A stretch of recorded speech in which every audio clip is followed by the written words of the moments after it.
देश के आध्यात्मिक गुरु स्वामी विवेकानंद जी के बारे में तो आपने सुना ही होगा। तो आज हम उनके जीवन से जुड़े ऐसे ऐसे फैक्ट बताने वाले हैं जो आपको सुनने में इंटरेस्टिंग लगेंगे। तो उससे पहले चैनल को सब्सक्राइब कर दे एंड वीडियो को लाइक कर दे। तो स्टार्ट करते हैं।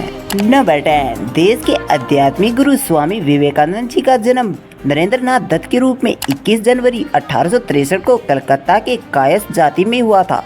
वे एक अपर मिडिल क्लास परिवार में ताल्लुक़ रखते थे। उन्हें अपनी पढ़ाई पूरी करने के लिए वेस्टर्न स्टाइल यूनिवर्सिटी भेजा गया, जहां उन्हें वेस्टर्न फिलोसफी, साइंस आदि की जानकारी दी गई। स्वामी विवेकानंद बचपन से ही कुशाग्र बुद्धि के व्यक्ति थे।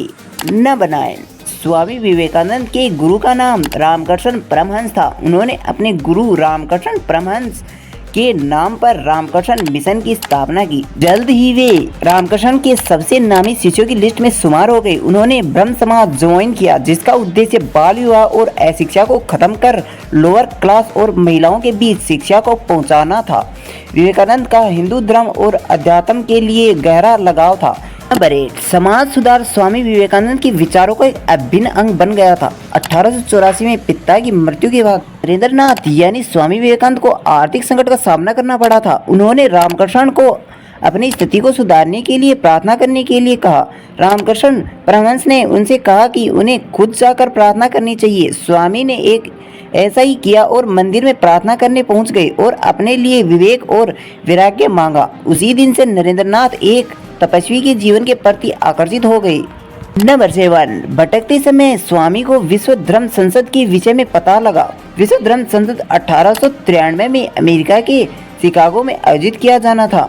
स्वामी विवेकानंद की इच्छा थी कि वे विश्व धर्म संसद में भाग ले और भारत और उनके गुरु के विचारों को दुनिया तक पहुंचाए। हालांकि शिकागो तक पहुंचना उनके लिए आसान नहीं था, लेकिन उनके संकल्प ने उनका साथ नहीं छोड़ा। नंबर 6, जब विवेकानंद ने आई प्रदेश एंड सिस्टर्स ऑफ अमेरिका जैसे शब्दों के साथ भाषण दिया तो पूरी ऑडियंस ने उन्हें खड़े होकर सराहा। वे अगले 2 सालों तक अमेरिका में ही रहे और 1894 में वेदांत सोसाइटी की खोज की। इसके साथ ही उन्होंने यूनाइटेड किंगडम तक सफर किया, जहां उन्होंने वेदांत और हिंदू अध्यात्म के सिद्धांतों के विषय में उपदेश दिया।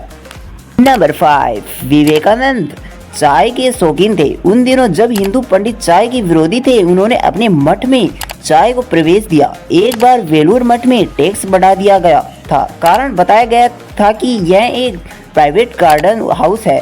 बाद में ब्रिटिश मजिस्ट्रेट की जांच के बाद टैक्स हटा दिया गया। नंबर 4, एक बार विवेकानंद ने महान स्वतंत्रता सेनानी बाल गंगाधर तिलक को बेलूर मठ में चाय बनाने के लिए मनाया। गंगाधर तिलक अपने साथ जायफल, जावित्री, इलायची, लौंग और केसर लाए और सभी के लिए मुगलई चाय बनाई। उनके मठ में किसी महिला, उनकी मां तक को जाने की अनुमति नहीं थी। एक बार जब उनको काफी बुखार था तो उनके शिष्य उनकी मां को बुलाया ले आए। उनको देखकर विवेकानंद चिल्लाए, तुम लोगों ने एक महिला को अंदर आने की अनुमति कैसे दी? मैं ही हूँ जिसने यह नियम बनाया है और मेरे लिए ही इस नियम को तोड़ा जा रहा है।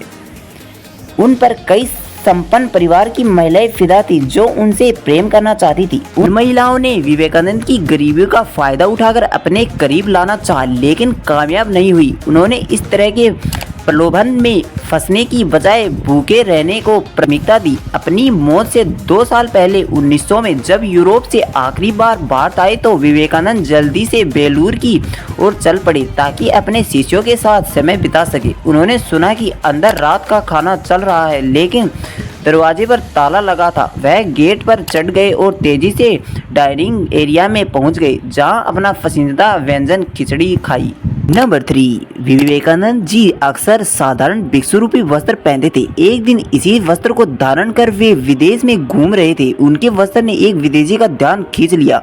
उस विदेशी ने चिढ़ाते हुए विवेकानंद जी की पगड़ी तक खींच ली। विदेशी की इस हरकत के बाद उन्होंने स्पष्ट अंग्रेजी में ऐसा करने का कारण पूछा तो वह विदेशी आश्चर्य में पड़ गया। उस विदेशी को ये समझ नहीं आ रहा था कि साधु के रूप में इस व्यक्ति को इतनी अच्छी अंग्रेजी कैसे आती है।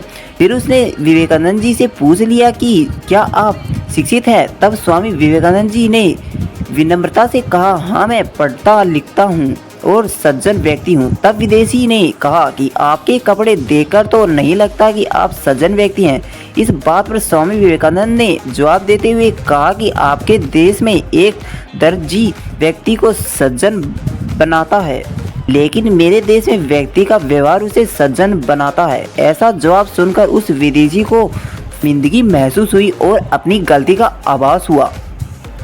12 सितंबर 1893 में अमेरिका में विश्व धर्म महासभा का आयोजन हुआ। इस आयोजन में स्वामी विवेकानंद भी शामिल थे, जहां अब उन्होंने अपनी भाषण की शुरुआत हिंदी में ये कहकर की। अमेरिका के भाइयों और बहनों, विवेकानंद जी के भाषण पर आर्ट इंस्टीट्यूट ऑफ शिकागो में पूरे 2 मिनट तक तालियां बजती रही, जो भारत के इतिहास में एक गर्व और सम्मान की घटना के तौर पर दर्ज हो गई। इसी भाषण के बाद दुनिया में उनकी आध्यात्मिक सोच और दर्शन शास्त्र से प्रभावित हुई। नंबर 1, स्वामी विवेकानंद हमेशा सादा जीवन जीने के पक्षधर थे। वह हमेशा भौतिक साधनों से दूर रहने के लिए दूसरों को प्रेरित करते थे। उनका मानना था कि कुछ हासिल करने के लिए आपको पहले चीज़ों का त्याग करना चाहिए और सादा जीवन जीना चाहिए। भौतिकवादी सोच आपको लालची बनाती है और इसी वजह से आप अपने लक्ष्य से भटक सकते हैं। और एक बार जब स्वामी विवेकानंद जी विदेश गए तो उनके भगवा वस्त्र और पगड़ी देखकर लोगों ने पूछा, आपका बाकी सामान कहाँ है? स्वामी जी बोले, बस यही सामान है। बस कुछ लोगों ने व्यंग्य किया, अरे यह कैसी संस्कृति है आपकी, तन पर केवल एक भगवा चादर लपेट रखी है। इस पर स्वामी विवेकानंद जी मुस्कुराए और बोले, हमारी संस्कृति आपकी संस्कृति से भिन्न है। आपकी संस्कृति का निर्माण आपके दर्जी करते हैं, जबकि हमारी संस्कृति का निर्माण हमारा चरित्र करता है। संस्कृति वस्त्रों में नहीं, चरित्र के विकास में है। से इंटरेस्टिंग फैक्ट जानने के लिए हमारे चैनल को सब्सक्राइब करें एंड वीडियो को लाइक करें। Thank you.